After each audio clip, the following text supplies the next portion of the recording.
Mr. Speaker, I join today with Representatives Walter Jones and Barbara Lee to introduce a privileged resolution, House Concurrent Resolution 105, to direct the President to remove U.S. troops from Iraq within 30 days or no later than the end of this year, except for those troops needed to protect U.S. diplomatic facilities and personnel. We did this for a simple reason. Congress has the responsibility to authorize the introduction of American troops where hostilities are imminent. In less than 3 weeks, in 3 separate deployments, the U.S. has sent at least 775 additional troops to Iraq. Now is the time for Congress to debate the merits of our military involvement in this latest Iraq conflict, openly, transparently. Do we approve of these deployments and any future escalation? If so, we should vote to authorize it. If we do not support it, then we should bring our troops back home. It's that simple, Mr. Speaker. Congress has the responsibility to act on Iraq now. Mr. Speaker, we did not introduce this privileged resolution lightly. By doing so, we have started a process to hold a debate on our engagement in Iraq later this month. We are using the special procedures outlined under the War Powers Resolution. While this is an imperfect tool, it requires the House to take up this bill after 15 calendar days. Like most of my colleagues, I would prefer for this House to bring up a bill authorizing our engagement in Iraq. And nothing in this resolution inhibits such important legislation from being drafted and brought before this House for debate and a clean up or down vote. Frankly, I wish that were happening. But I have not heard that such authorization is even under discussion, let alone being prepared for debate. So, my colleagues and I are introducing this concurrent resolution because we strongly believe Congress has to step up to the plate and carry out its responsibilities when our servicemen and women are once again being sent into harm's way.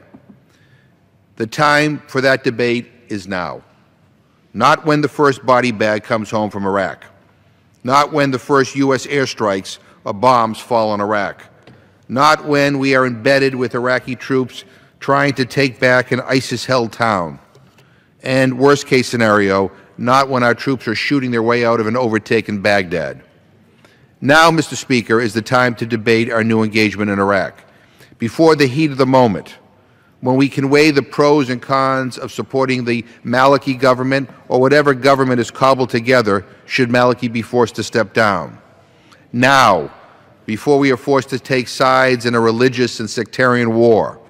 Now, before the next edition of more troops takes place. And make no mistake, I firmly believe we will continue to send more troops and more military assets into this crisis. Now, Mr. Speaker, before we are forced to fire our first shots or drop our first bombs. Now, Mr. Speaker, is when the House should debate and vote on this very serious matter. For those who say it is too early, too premature for this debate, I respectfully disagree. The longer we put off carrying out our constitutional responsibilities, the easier it becomes to just drift along. This is what Congress has done over and over and over and over, and it has to end, Mr. Speaker. Congress must speak, and Congress must act. This resolution, should it pass the House, would direct the President to bring our troops home from Iraq within 30 days, or should that pose security questions, no later than by the end of this year, nearly 6 months from now. It would not require those troops that have been deployed to safeguard the security of our diplomatic facilities and personnel from withdrawing. They could remain and carry out their crucial roles of protecting our civilian personnel on the ground in Iraq. This is why we need to take up this resolution later this month, debate our military engagement in this latest war in Iraq, and have a clean vote on this resolution, up or down, about whether we stay in Iraq or whether we bring our troops home. We owe this much to our troops and their families. We owe this much to the American people. And we owe at least this much to our own democracy and democratic institutions that require Congress to be the final arbiter on whether our troops are sent into hostilities abroad. I ask my colleagues to to join Representative Jones, Representative Lee, and me as co-sponsors of this resolution. I look forward to debating the merits of the Iraq War later this month and voting on whether our troops should stay or leave Iraq. I yield back the balance of my time.